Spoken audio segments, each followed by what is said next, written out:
मुख्यमंत्री अब दूसरे मंत्रियों के फैसलों को पलट सकते हैं। मुख्यमंत्री पूरी सरकार के प्रमुख होते हैं। अगर कोई फैसला जनहित के खिलाफ हो तो उस पर दोबारा विचार करने का अधिकार होना सही है। हालांकि इस अधिकार का इस्तेमाल पारदर्शी तरीके से और सिर्फ महाराष्ट्र की जनता के भले के लिए किया जाना चाहिए, न कि राजनीतिक दखलंदाजी के लिए।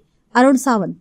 इसके साथ ही जैसा कि पहले कहा गया है, ऐसा रवैया अपनाना सही नहीं है जिससे मुख्यमंत्री की मौजूदगी में दूसरे मंत्रियों की मौजूदगी बेईमानी हो जाए। सभी की गरिमा, सम्मान और मान मर्यादा बनाए रखने के लिए बहुत हो गया, अब लढणे का समय आ गया है। मुख्यमंत्र्यांना आता इतर मंत्र्यांनी घेतलेले निर्णय बदलण्याचा अधिकार प्राप्त झालेला आहे।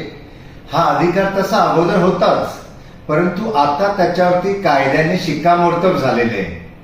त्या बदल्यात मुख्यमंत्र्यांना फक्त लिखित कारणे द्यावी लागणार। आता एखादा निर्णय एखाद्या मंत्र्याने जर घेतला आणि तो निर्णय जर जनतेच्या हिताचा वाटत नसेल, जनतेच्या हितांना बाधा आणण्यासारखा वाटत असेल, तर मुख्यमंत्र्यांनी नक्कीच त्याच्यात बदल हा केला पाहिजे। कारण मुख्यमंत्री हे शेवटी सरकारचे, सर्व मंत्रिमंडळाचे प्रमुख असतात आणि जनतेच्या हिताचा निर्णय पारदर्शकपणे जर कोणताही राजकीय हेतू न ठेवता मुख्यमंत्री घेत असतील तर त्याचं आम्ही स्वागतच करतो।